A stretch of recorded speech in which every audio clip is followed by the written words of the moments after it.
हाँ, मुकेश अंबानी का मकान एंटीलिया, उसके ऊपर भी इन्होंने क्लेम किया हुआ है कि भाई ये एंटीलिया तो हमारा है, ये वाली जमीन हमारी है।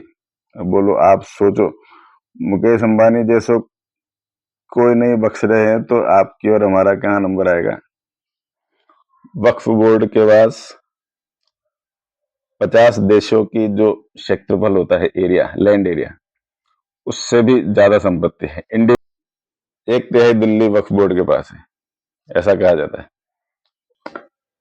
राम राम। बात कर रहे हैं वक्फ के बारे में, वक्फ बोर्ड के बारे में। वक्फ बोर्ड क्या था, उसका इतिहास, वक्फ एक्ट क्या है, उसकी जानकारी, वक्फ बोर्ड कैसे काम करता है और कैसे कैसे काम करता है, इसकी जानकारी, वक्फ एक्ट में अमेंडमेंट अमेंडमेंट क्या हुए हैं, इसकी जानकारी, और इससे आम आदमी को क्या फायदे पहुंचने वाले हैं, इसकी पूरी डिटेल, और कैसी कैसी जानकारी, मतलब बिल्कुल डिफरेंट। तो बहुत ही इंटरेस्टिंग आज का टॉपिक रहने वाला है। सबसे पहले वक्फ के इतिहास के बारे में बात करते हैं। सबसे पहले, what is Waqf? Waqf is an Urdu word. वक्फ का मतलब होता है दान, चैरिटी या डोनेशन। ओके। वक्फ की शुरुआत हुई 7वीं शताब्दी में। एक मुखारिक नाम के यहूदी ने अपने 7 बागान मोहम्मद पैगंबर साहब को वक्फ कर दिए, यानी दान कर दिए। उन 7 बागानों में 600 खजूर के पेड़ थे, और मोहम्मद पैगंबर साहब ने उस दान को लेकर समाज की भलाई के काम में लगा दिया, यानी मुस्लिमों के कल्याण के काम में लगाया। और वक्फ का रियल पर्पस यही होता है। ओके। 7वीं शताब्दी के बाद फिर वक्फ तो ये दान है जो चलता आता है शुरू से ही। इसका इतिहास मतलब 1400 सालों से वक्फ हो रहा है। 1923 में कुछ मुस्लिम लोग गए ब्रिटिश गवर्नमेंट के पास कि भाई कुछ ऑन रिकॉर्ड डॉक्यूमेंटेशन हो जाए, तो इसलिए आप एक रेगुलराइज कर दीजिए इसे। तो ब्रिटिश गवर्नमेंट ने कर दिया। 1923 में वक्फ बोर्ड बना दिया। फिर चलता रहा चलता रहा। फिर आया समय हमारे नेहरू जी का। नेहरू जी ने 1954 में एक्ट बना दिया, वक्फ एक्ट। वक्फ एक्ट बना, और एक उसका जो पर्पस था वो ये था कि जो मुस्लिमों की, यानी शिया, सुन्नी, अहमदिया वगैरह जो भी हैं सारे, उन सबका जो भी इंटरनल जो मैटर्स होते थे प्रॉपर्टी रिलेटेड, वो सब उसके अंदर सॉल्व होंगे, ये बोल के वक्फ बोर्ड को उन्होंने थोड़ा सा स्ट्रॉन्ग किया। उसके बाद फिर इंदिरा गांधी का समय आया। 1984 में इंदिरा गांधी ने वक्फ एक्ट को और भी पावरफुल बना दिया, मतलब बोर्ड को बहुत ज्यादा पावर्स दे दी। उसके बाद 86 में राजीव गांधी जी आए, उन्होंने इसे और भी ज्यादा पावरफुल बनाया, और भी ज्यादा पावर्स दे दी। क्यों? बिकॉज ऑफ वोट बैंक, तुष्टीकरण की राजनीति के लिए। कोई बात नहीं, और आगे चलते हैं। 1995 में नरसिम्हा राव जी की सरकार आई, और इन्होंने इसे बहुत ज्यादा खतरनाक बना दिया, और इसमें 2 एक्ट जोड़ दिए जो बहुत ही इंपॉर्टेंट है। मैं बताता हूं आपको। एक सेक्शन 40 और एक सेक्शन 85। सेक्शन 40 के अंतर्गत वक्फ बोर्ड को यह अधिकार मिला कि भाई, वक्फ बोर्ड सपोज करो आपके घर पे आ जाए और आपको कहे कि भाई हमें लगता है कि ये मकान तो हमारा है। कैसा लगता है? क्योंकि आपके पिताजी ने हमें दान दे दिया था, या आपके दादा ने, परदादा ने, या सरदादा ने, XYZ, कोई भी दादाजी ने कितने भी सालों पहले हमें दान दे दिया था। या फिर आपकी ये जो जमीन है, यहाँ पर बाबर का घोड़ा घूमता था, या फिर कभी मुस्लिमों की संपत्ति थी, या फिर यहाँ पर कभी मस्जिद थी, दरगाह थी, XYZ, उनके पास हजारों तर्क हो सकते हैं। तो इस तरह से हमें लगता है केवल इसी बेस पर सेक्शन 40 में यही कहा गया है कि अगर वक्फ बोर्ड को लगा तो वो प्रॉपर्टी उसकी। ओके, अब ये तो हुआ सेक्शन 40, कितना खतरनाक है। लगना ही पर्याप्त है, प्रूव करने की जरूरत नहीं है। उसके बाद हुआ सेक्शन 85। आपके घर पे आ गए, सेक्शन 40 का फायदा उन्होंने उठा लिया। अब भारत के संविधान के अनुसार आप जब कोर्ट में जाएंगे कि भाई मेरे पास ये मेरे प्रॉपर्टी पेपर्स हैं, ये मेरे नाम की सेल डीड है, तो प्रॉपर्टी तो मेरी हुई, तो आपको प्रॉपर्टी पेपर लेकर कोई district court, civil court, high court, supreme court में नहीं जा सकते। आप कहाँ जाना पड़ेगा? वक्फ ट्रिब्यूनल में जाना पड़ेगा। तो आप अपने प्रॉपर्टी लेकर वक्फ ट्रिब्यूनल में जाएंगे, वहां पर 80% काम, मोर देन 70-80% अरबी में और उर्दू में होते हैं।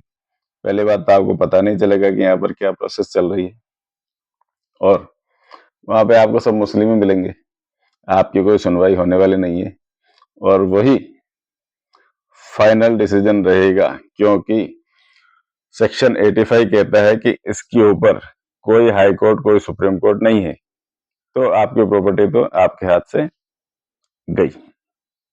ओके, अब ये हुई 1995 में नरसिम्हा राव जी ने बनाया। उसके बाद 2013 में हमारे मनमोहन सिंह जी आए। मनमोहन सिंह जी 2014 तक रहे। 2013 में मनमोहन सिंह की सरकार ने ऐसा अजगर बना दिया इसको, रियली कैसा अजगर बना दिया, जिस प्रॉपर्टी पर अंगुली रख दे वही प्रॉपर्टी इनकी। मीन्स आपकी निजी संपत्ति हो, आपका मकान हो, दुकान हो, कॉलोनी का पार्क हो, हाईवे हो, रेलवे हो, नदी हो, तालाब हो, पहाड़ हो, जंगल हो, लिटरली आप जो देखते हैं कि रोड के किनारे जो मजार बनी हुई है, या रेलवे स्टेशनों के पटरियों के पास में मजारें बनी हुई है, ये सब मजारें एक पर्पज से बनाई गई है। यूं फ्री में नहीं, यूं नहीं कि बैठे बैठे सोच लिया बना दिया। इन सब का ये पर्पज है कि कुछ सालों बाद वक्फ बोर्ड आएगा और बोलेगा कि देखो भाई इतने सालों से यहाँ पर हमारे मजार है, तो ये जमीन तो हमारी हुई है ना। इस तरह से करते करते मतलब जितने भी मजारें, दरगाह है, मस्जिदें, जो भी लोगों की भलमनसाहत के नाम पर बनाने दिए जाते हैं, तो उनका अल्टीमेटली डिसीजन क्या आने वाला होता है? कुछ सालों बाद वक्त बोर्ड आएगा और वो बोलेगा कि भाई यहाँ तो देखो हमारे इतने टाइम से मजार बनी हुई है, इतने टाइम से हमारे यहाँ दरगाह है, मस्जिद है, तो ये जमीन हमारी हुई। उस बेस पर वक्फ बोर्ड उस जमीन को अपना मालिकाना हक लगाएगा और आप उसको रोक नहीं पाएंगे।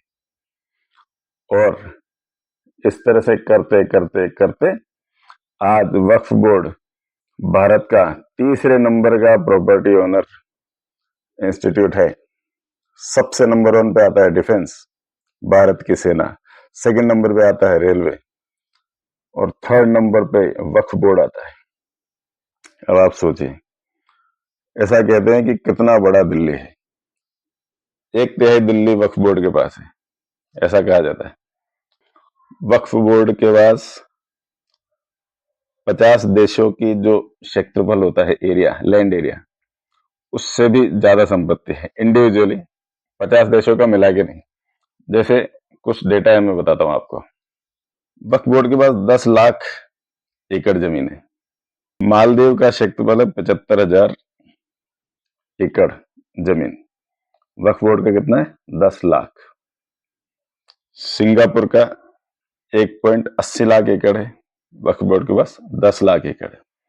मतलब 5 से भी ज्यादा सिंगापुर वक्फ बोर्ड बसा सकता है, इतनी जमीन उसके पास है। बहरीन 1.90 लाख एकड़, वक्फ बोर्ड के पास 10 लाख। 5 से भी ज्यादा बहरीन वक्फ बोर्ड बसा सकता है। हांगकांग 2.25 लाख एकड़, वक्फ बोर्ड के पास 10 लाख। डेनमार्क के पास 3.45 लाख एकड़, फिनलैंड के पास 3.90 लाख एकड़। मॉरिशस के पास 5 लाख एकड़, लग्जमबर्ग के पास 6 लाख एकड़, साइप्रस के पास 8 लाख एकड़, जॉर्जिया के पास 9 लाख एकड़। यानी एक जॉर्जिया बस जाए फिर भी 1 लाख एकड़ एक्स्ट्रा रह जाए, इतनी जमीन वक्फ बोर्ड के पास है। अब आप सोचिए, हमें लगता है ये बोल बोल कर कब्जा करते करते इतनी जमीन के मालिक बन गए कि भारत के 3rd नंबर के सबसे बड़ा प्रॉपर्टी ओनर अगर कोई है तो वक्फ बोर्ड है। ना पहाड़ छोड़ा, ना नदी छोड़ी, ना तालाब छोड़ा। तमिलनाडु के तिरुचिरापल्ली जिले में एक गांव है। वहां का एक व्यक्ति, कुछ सालों पहले की बात है, उन्हें अपने बेटे की शादी करनी थी, तो वो तहसील में गए कि भाई, बोले भाई सेल करने के लिए तहसील में गए तो पता चला कि भाई ये खसरा खतौनी आपके नाम पर है, इट्स ओके, लेकिन आपका पूरा गांव का जो मालिक है वो वक्फ बोर्ड है, आप उसकी परमिशन के बिना ये जमीन नहीं बेच सकते। ओके, तो वो आदमी तो हक्का बक्का रह गया। फिर पता चला कि एक नहीं 6 गांवों के ऊपर वक्फ बोर्ड ने कब्जा कर रखा है।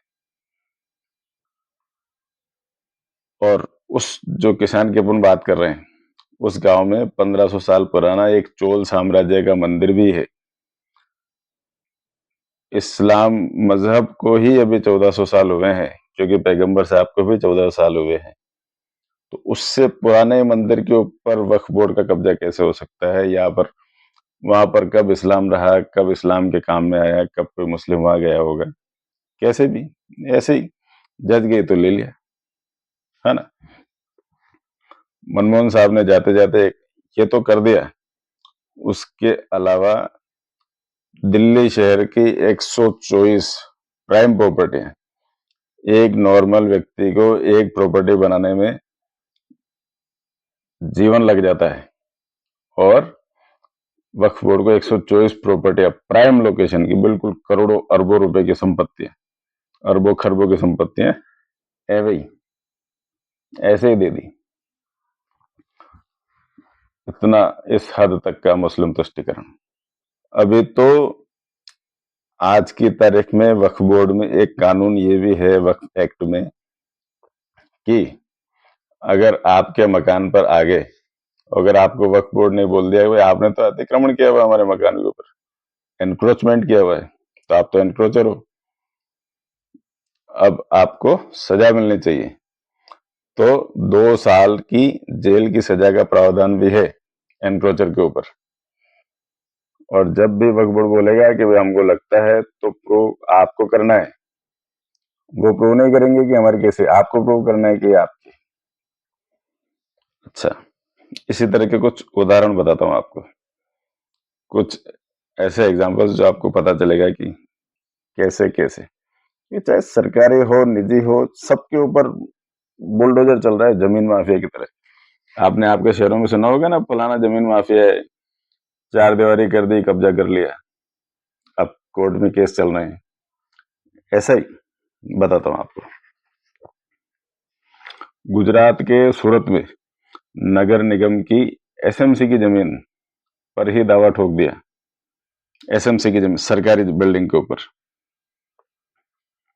क्या तर्क क्या दिया कि भाई 400 साल पहले ने शाहजहां ने दान दी थी ये जमीन। ओके, गुजरात के द्वारका के 2 आइलैंड्स पर दावा कर दिया। क्यों? क्या बोले कि भाई जो मंदिर है ना जिस आइलैंड पर, वहां पे 7,000 परिवार रहते हैं, 7,000 में से 6,000 तो मुस्लिम है, इसलिए तो हमारी संपत्ति है। तो उसके ऊपर वक्फ बोर्ड ने दावा कर दिया। उत्तर प्रदेश में लखनऊ में एक शिव मंदिर है, उसके ऊपर दावा किया। तमिलनाडु में गुरुद्वारे की जमीन पर ही दावा कर दिया, जबकि उसका वक्फ से या मुस्लिमों से कोई लेना देना ही नहीं था। उत्तराखंड के और हिमाचल के जंगलों के ऊपर कब्जा किया हुआ है। रेलवे स्टेशनों के किनारे, हाईवेज के किनारे कब्जा किया हुआ है। हैदराबाद में तो इंदिरा गांधी एयरपोर्ट के ऊपर ही दावा ठोक दिया। हाँ, मुकेश अंबानी का मकान एंटीलिया, उसके ऊपर भी इन्होंने क्लेम किया हुआ है कि भाई ये एंटीलिया तो हमारा है, ये वाली जमीन हमारी है। अब बोलो, आप सोचो, मुकेश अंबानी जैसो कोई नहीं बख्श रहे हैं तो आपकी और हमारा कहाँ नंबर आएगा। अदालतों की जमीनों के ऊपर दावा ठोका हुआ है। अब आप बताओ, अब ये मोदी सरकार को ये अमेंडमेंट लाना चाहिए था कि नहीं लाना चाहिए था? बताइए, कमेंट करके बताना कि मोदी ने सही किया सरकार ने या गलत किया, और कितना परसेंट अभी सही किया है। मतलब इस पूरे एक्ट को ही खत्म करना चाहिए या अभी, मतलब 44 अमेंडमेंट्स किए हैं, 44 अमेंडमेंट्स। अब आप सोचो कि जिस ट्यूब में 44 पंचर हो जाए, 44, तो उस ट्यूब को बदल देते हैं या उसी को रिपेयर करते रहते हैं। Normally as per advocate Ashwini Upadhyay ji, क्योंकि क्योंकि सारा क्रेडिट भी उन्हीं को जाता है, वो बहुत सालों से लड़ाई लड़ रहे हैं। हालांकि बहुत सारे जो लिटरेट पर्सन है वो इसके ऊपर लगातार कुछ ना कुछ बोलते रहते हैं, करते रहते हैं, लेकिन अश्विनी उपाध्याय जी ने सालों से लड़ाई लड़ रहे हैं इसके लिए, और आखिरकार उनकी जीत हुई है। वो कहते हैं कि नॉर्मली अमेंडमेंट होते हैं 2.4 पॉइंट, 44 कभी अमेंडमेंट्स हुआ नहीं करते, इसे पूरा खारिज कर देना चाहिए।